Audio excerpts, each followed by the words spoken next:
Funding for D-News has been provided by the Cal and Lucille Rudman Institute for Entertainment Industry Studies.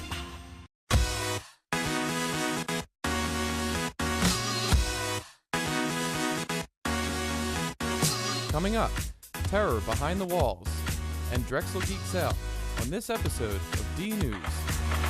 Welcome to D-News from our new high-definition studio at DUTV. First up tonight, for Halloween, I visited Eastern State Penitentiary, where there was terror behind the walls.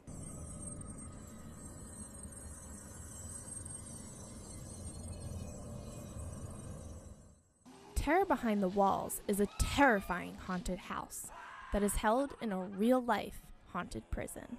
We have about 200 actors, and some of them are waiting in dark corners of the building for hours and popping out and scaring a group and resetting. There's certainly, throughout my 9 years of employment here, been actors who've said they've had paranormal experiences.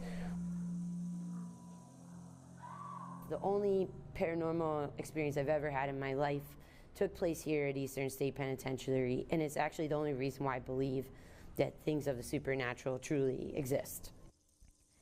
Eastern State Penitentiary housed some of America's most notorious criminals, like Al Capone and Slick Willie Sutton. With thousands of inmates living and even dying there, you can bet there's paranormal activity. And I think most shows that have come have found evidence that there are paranormal activity inside this building. Welcome to lockdown. Don't get too close to the cells. So on the second floor of cell block 12, which is in our attraction called Lockdown, we usually have 1 or 2 actors only up there. So they are isolated. What they've told me they've seen when they've looked down the long cell block is a figure flying towards them, getting to the end, and flying back. Even though I didn't see any real-life ghosts myself, the Hollywood-quality costumes and makeup made the experience even more terrifying. Although we're not trying to imitate the exact history of Eastern State, we're certainly inspired by the awe-striking building. Like, we have our infirmary attraction, which is an old, haunted hospital. Eastern State Penitentiary does have a real hospital here that is very creepy, so it's easy to get that inspiration. But we never have a doctor who is like the name of a real doctor who worked here. Welcome to our morgue. The doctor's been expecting you. So if you're looking for a haunted experience you'll never forget, check out Eastern State Penitentiary's Terror Behind the Walls. It runs until November 9th. What were the most popular Halloween costumes on campus? Here's a clue. Think MTV Music Awards and twerking. I'm super excited. Halloween's always a fun time. People go out and dress. Girls dress very little. Guys sometimes overdo it. I'm excited. I'm excited for parties and, getting all dressed up because that's a lot of fun. I'm excited. I can't wait. I'm actually going to dress up for the first time ever this year. There's lots of talk about Miley. I might be like a panda or Miley Cyrus from the VMAs. The most popular costume, I feel like there are going to be a lot of people dressed like Miley Cyrus. Miley Cyrus is a good call. The foam finger. The foam finger is what's going to pull it in. Matt Gephardt is store manager at Spirit Halloween in Center City. Our most popular item is probably the jumping spider. People like to get that one to scare people in their houses and stuff. And then probably the Miley Cyrus costume has been a very popular costume this year. Miley Cyrus costume, we got it in that day and people were asking and we literally had to pull it out of the box and sell it right away. So what is Matt going to be this year? I was the blind ref this year so far, so I'm going to be doing the blind referee. I turned myself into a football referee because they seem to be pretty inconsistent with their penalties and blindness, especially in Heinz Field. A Steelers fan in Philly. Boo! For D-News, I'm Gizamiela. Remember when there was just pumpkin pie? Now there's pumpkin lattes, pumpkin ice cream, and even pumpkin margaritas. It's pumpkins gone wild. Pumpkins everywhere, including the Flying Monkey in Reading Terminal Market. Check out this over-the-top pumple cake. And it's a 2-layer cake with pies baked inside of each layer. So the bottom layer is a chocolate cake, has a pumpkin pie baked inside of it. The top layer is a vanilla cake with an apple pie baked inside of it. And what makes it really special is we do everything from scratch here at Flying Monkey. So we peel the apples and we make the pie crust and we par bake those pies before we sink them in cake batter. And we fill it and frost it with vanilla buttercream. The Pumple Cake was featured recently on The Rachel Ray Show. But wait, there's more pumpkin at the Flying Monkey. My favorite thing we make here at the Flying Monkey involving pumpkin is our pumpkin chocolate chip whoopie pie. And it's 2 soft pumpkin cake-like cookies with a chocolate chip cream cheese frosting in the center. It's delicious. Bellier's Bakery has pumpkin fever too. Check out their pumpkin pies, cheesecakes, and donuts. It's a harvest season, so they're picking pumpkins. You have pumpkin for like Halloween, you're carving pumpkins. So pumpkin is more on people's minds, I believe, in the fall and in the holidays. At Bellier's, there's even Pumpkin Pie Plus. A different version of the pumpkin pie we have as well that I like better, the pumpkin cream cheese. There's a cream cheese swirl on the top. I think it's a little better, a little more sweeter than the pumpkin pie. I have a pumpkin roll, which has a cream cheese icing. That's very good. And then there's my favorite. One of the popular things we have this year, the pumpkin donut as well. Has a pumpkin cream inside, pumpkin filling on top as well. And trust me, the donuts were amazing. Get your pumpkin on this fall. For D News, I'm Katie Mazza. Philadelphia recently celebrated its creative nerds at the annual Geek Awards. And the winner is? And the winner is? And the robot for Comic Creator of the Year. And the winner is? The 2013 Philly Geek Awards Scientist of the Year is... Drexel's Academy of Natural Sciences was all geeked up for the occasion. The red carpet was resplendent with fashionable, geeky attire and animals. The Philadelphia Geek Awards are an evening devoted to the city's geeks, those that otherwise might not get an award or honoraries or attention. Since 2011, the Philadelphia Geek Awards has honored local businesses, scientists, video game designers, visual artists, comic artists, and social media marketers. So, what makes a person a geek? A geek is anyone passionate about any one thing. You can be a geek about technology or video games, bridges, birds, in my case. A geek is someone who has hobbies that they love and they're unashamed about how much they love them. I'm a video game geek and a movie geek. I'm all types of geek. Drexel University was well represented at the show. This year I came out with a game called Perfection for the iPhone, Android, PC, Mac, and Linux. It's a game about cutting shapes. The good people of Geekadelphia liked it enough to give me a nomination for Best Indie Game of the Year. Dr. Frank Lee, Associate Professor and co-founder of Drexel's Game Design Studio, was nominated for his Giant Pong project. For this particular project, it goes back all the way to 2008. When I was driving on I-76, and I saw the sparkling lights at the Sears Center. I saw Tetra shapes were falling in my mind's eye, not in the building itself. And that led me on this long journey to make the game with the Sears Center building. Labanov won Indie Game of the Year, and Dr. Lee won Hacker of the Year and Geek Story of the Year. Congratulations to all the Philadelphia Geek Award winners. For D News, I'm Melissa Fontanella. When you think Philly museums, you probably pictured the Barnes or the renowned Art Museum. But we found an off-the-track gem. You might never even notice it from the outside, a nondescript building near the Philly airport, but inside, the place is a car palace, filled with gorgeous racing cars from all over the world, some worth more than $1 million. And the guy who owns and runs the museum has a great story of his own. 80-year-old Fred Simeone was a lifelong neurosurgeon who grew up loving racing cars. I got the collection largely in the 70s and 80s, and then by the 90s I was able to swap around. So flash forward, we now have a nice collection of sports racing cars, cars with fenders and lights made to race on the roads, and it became obvious that the rest of the world wanted to see these cars. The only way to do that is to create a museum. Acquiring a collection of historic cars with unique backgrounds can be difficult and time-consuming. Mr. Simeone once located a car he coveted in a garage in Argentina. It had been taken apart and hadn't been touched in 20 years. Found the name of the driver, called my friend in Argentina, asked him if he could find this individual. We went to his place. Inside of his ramshackle garage was a famous Alfa Romeo, and we dug that out of the garage. It was in pretty good shape. However, at that time, Argentina forbade the exportation of items which they could call historical treasures. So we took it apart, sent it to the United States in boxes, and then assembled it. Visitors to the museum experience what it's like to be on the racetrack without the aroma of exhaust fumes and deafening roar of the motors.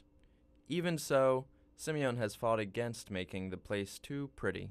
The ground here, they wanted to polyurethane the floors and make them look nice and shiny. I said, no, stain them brown like dirt. We're out here, we're outdoors, road racing is about the road, and so we stained the ground here brown. We made the upper part light blue and the ceiling is white to create a feeling of outdoors. We're lucky that this building has 26-foot high ceilings, which adds to that ambiance. Simeone admits his museum may not appeal to all tastes, but it could, he says, if potential visitors rethink the beauty of classic cars. Our visitorship seems to be restricted to car people, and we need more from an educational point of view, from the point of view of validating, making the gift, really, and also to open people's eyes to the beauty of cars. I think we'll all agree that these are going to be, at some point in time, morphed into art objects. We're trying to open people's minds to this particular type of automobile. Come open your mind at the Simeone Historic Car Museum. For D News, I'm Jeff Sindrick. After years of dispute and debate, Philadelphia finally unveiled a cool new skate park by the Art Museum. It's a skateboarder's paradise. The grand opening of Paynes Park along University City's Schuylkill River marked the end of a 12-year battle to revitalize Philly skateboarding. When skateboarding was effectively banned in the early 2000s, there was an ongoing conversation with the city from the skate community about, okay, you're not allowing skateboarding at Love Park, where are we supposed to go? We actually estimate about 15,000 skater to 1 skate park ratio in Philadelphia, which is very out of balance when you look at other recreational opportunities. One of our goals is to close that gap and make sure that Philadelphia has the skate parks to meet the need in terms of the growing number of young skaters in the city. So a group of skateboarders formed Paynes Park Foundation and took years locating a space and revising the design to meet the growing sports popularity. We had to continue to evolve the idea so that it wasn't just building a skate plaza like everybody else had. There was this, how do you evolve this to the next level? We wanted skatable space in Philadelphia that was free and public and fun, and you weren't getting hassled by the cops. Drexel alumni and architect Tony Bracali helped design the park to match its busy location and help it blend in with its popular next-door neighbor. There was a really strong focus on making sure that the aesthetics and the colors and the materials tied in well both to the trail seamlessly and also the Art Museum, which is our immediate neighbor. The bricks that we sourced for this park were sourced specifically by the architects and spec'd to mirror and mimic the color of the Art Museum. There's granite from Dilworth Plaza here in City Hall. There's granite from Love Park here. It's all set up to be skated again. I think we've paid homage to all the things that we can pay homage to within the Philadelphia skateboarding scene and still live up to the expectations of the city, of Parks and Recreation, and of pedestrians and users that aren't skateboarders. You're challenged to raise it up to the next level because you're not just going to build a skate park with a couple of ledges and a pool and pave over a bunch of grass next to the Art Museum. That would be crazy.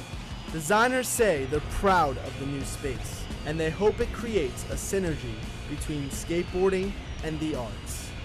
There will be times when certain parts will be cordoned off or set up in different ways because there is a stage element. There is an amphitheater where people can sit and look down on the stage. And it's the further interaction between skateboarding and art that's going to happen here in that regard. You're going to have movie nights, you'll have concerts, there'll be some theater, I'm sure, that'll happen in that space. For D News, I'm Joe Esposito. Moving on, Drexel welcomed some Chinese artists as part of a cultural exchange. Their innovative works are being shown at Pearlstein Gallery. Drexel has brought a contemporary art exhibit from China to campus. It's called The Start of a Long Journey. The show features work by top graduates from the China Central Academy of Fine Arts. Its name comes from ancient Chinese literature. 他们的这样一个成果，也鼓励他们走向社会，走向成名的艺术家。 The start of long journey is a sentence from a Chinese ancient classic book, which is by Chinese philosopher Lao Tzu. Its meaning is about it's the start of a long journey from the very beginning of your step underneath. So we want to make this exhibition also become a beginning point. The exhibition is part of a culture exchange between Drexel and CAFA. This exhibition actually began about a year and a half ago when I asked the Central Academy of Fine Arts Museum, could we have an exhibition exchange? And they said yes. And so I took 9 of our faculty artists to Beijing a year ago, and we showed our art in the museum there, and with the understanding that they would send us an exhibition a year later. This is that exhibition. We're very proud, and we hope that and anticipate that in fact we'll have more exchanges with the Central Academy of Fine Arts and other great institutions in China. Visitors we spoke with appeared to like what they saw. I'm impressed by the materials, the methods that they use. I was expecting to see something a little bit more conservative. I joke, when I think of the art in China, there's like the girl loves tractor theme, the kind of social realism. And it seems like there's a kind of experimental thing going on right now. But, I like it. The show will remain at the Prostin Gallery until November 22nd. For Dnews, I'm Shuang Lin. Earlier this year, 3 veterans of the war in Iraq visited the Drexel campus. Their stories were insightful and powerful. Now, let's talk about how we all got here. Recently, Professor Karen Curry sat down with 3 men whose paths crossed in the Iraqi war. They chose to document their experiences through 3 different points of view. Reporter Tim Moss, photojournalist Gary Knight, and Marine Lieutenant Tim McLaughlin start off the Q&A describing some of their frustrations with the war. 3 years before 2003, training as hard as I could and taking my job as seriously as I could and making sure my Marines knew exactly what they were doing, because it's serious stuff. And if you make mistakes like I did, which are inevitable, it has serious consequences. So I took my job incredibly seriously, and my Marines did too, and we were well trained. And as time went on after 2003, one of the personal frustrations in my life is, as you go up the chain of command, at a certain point it struck me that not everybody took their decision-making process as seriously as I was taking my job. There is something wonderful about it, the camaraderie, the friendships made, and all these things. But I have to say, I think I've covered about 16 or 17 wars, and the only one that I thought was really justified was the NATO invasion of Kosovo.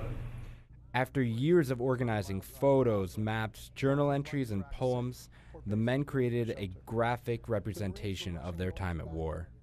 The big difference, though, is that we didn't carry a weapon and we weren't shooting people, we weren't killing people, and so we had it a lot easier in that sense, because you kill one person, that's going to perhaps stay with you probably than just watching other people kill a number of others.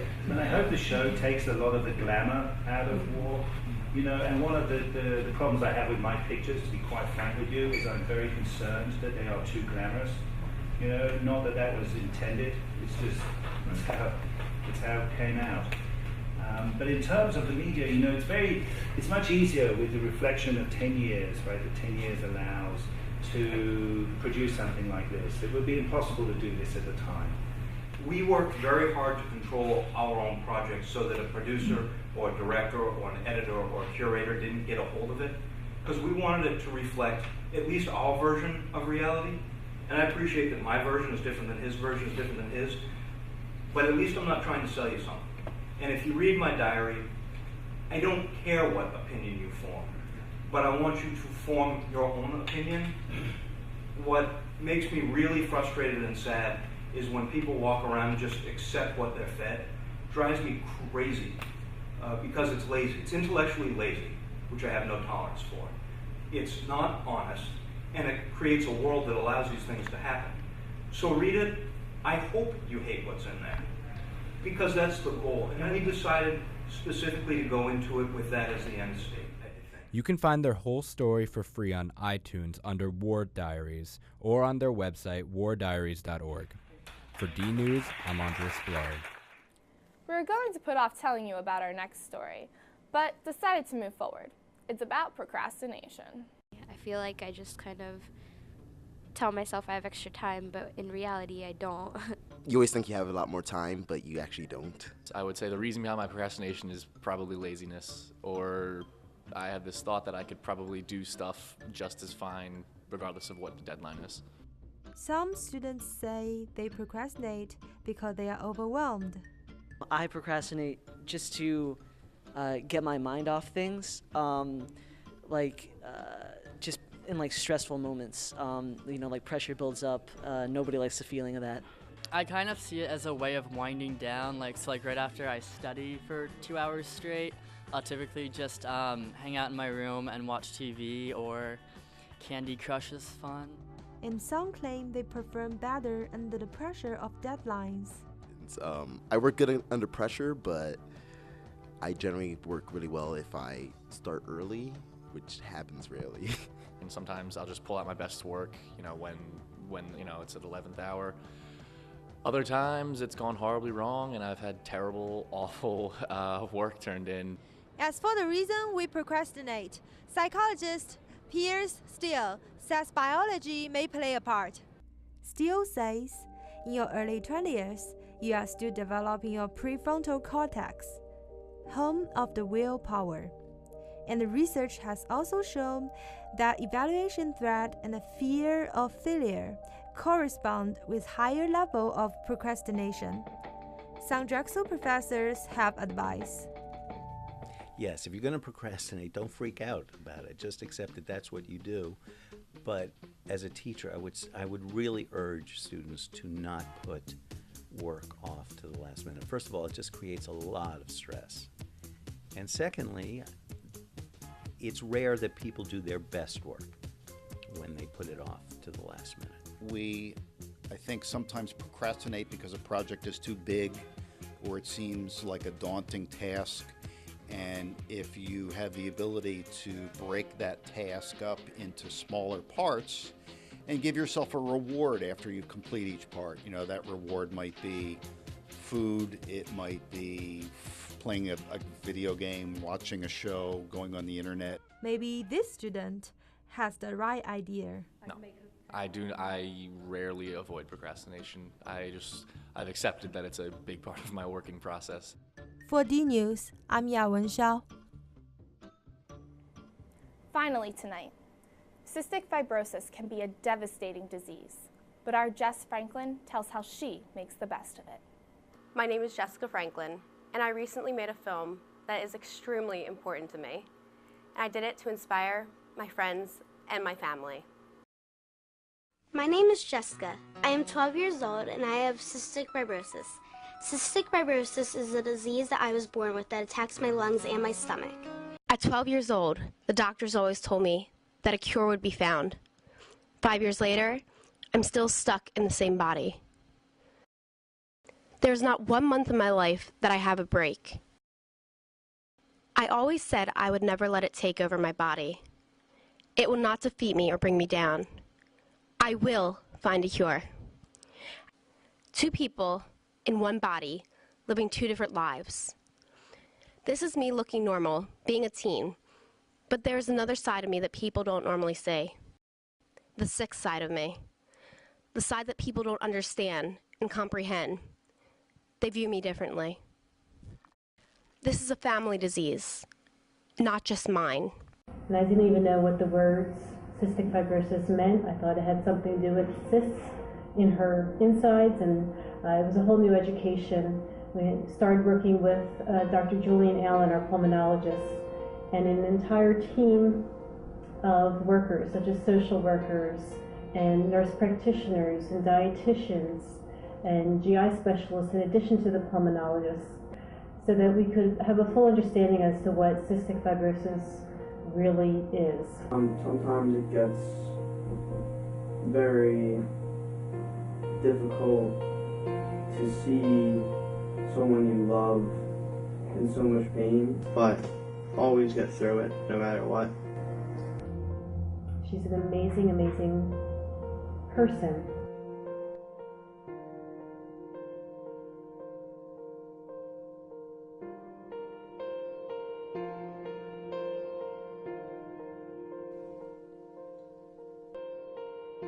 It is very tough, especially when Jess is sick, but always get through it no matter what.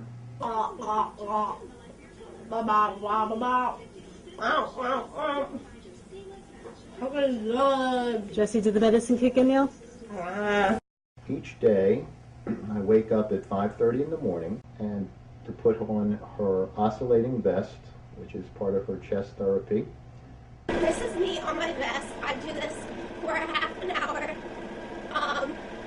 And it shakes up the mucus in my lungs to help me cough it out. Also feed her a pill in the morning. We clean or sterilize the nebulizing tools that Jessica worked with the day before. We sterilize these pieces of equipment to make sure that they're germ-free the next time she uses them. I'm eating cookies. Cookies. Cookies. Are we happy now? Apple Mama. Surgery for sinus surgery, and I'm a little nervous. And so I wanted to sing a motivational song before I went in.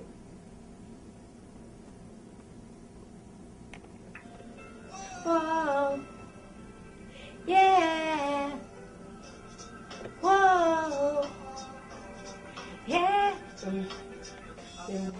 Sunset, bills on my mindset, I can't deny it. Getting higher than my income. Income's breadcrumbs. I've been trying to survive. The glow that the sun gets right around sunset helps me realize that this is just a journey. Drop your worries. You are gonna turn out fine. Oh, you turn out fine. Fine. Oh, you turn out fine. But you gotta keep your head up, oh, and you can let your head down, hey. You gotta keep your head up, oh, and you can let your head down, hey. I know it's hard to remember sometimes, but you gotta keep your head up, oh, and you can let your head down. My sister Jess is a fighter, and she's like Rocky. She doesn't get knocked out.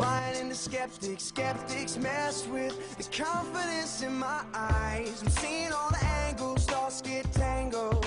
I start to compromise my life and my purpose. Is it all worth it? Am I gonna turn out fine? Oh, you turn out fine. One day there will be a cure. Oh, you turn out fine. But you gotta keep your head up, oh, and then you let your head down, hey. You gotta keep your head up, oh, and you can let your head down, hey. I know it's hard, no, it's hard to remember sometimes, but you gotta keep your head up, oh, and you can let your head down. For DNews, I'm Jessica Franklin. That's a wrap for this episode of DNews. Look for us online at dutv.org. I'm Sloan Spurlock. Thanks for watching. The production of DNews has been made possible with the generous support of the Cal and Lucille Redmond Institute for Entertainment Industry Studies, the Office of University Communications, and the Antoinette Westphal College of Media Arts and Design.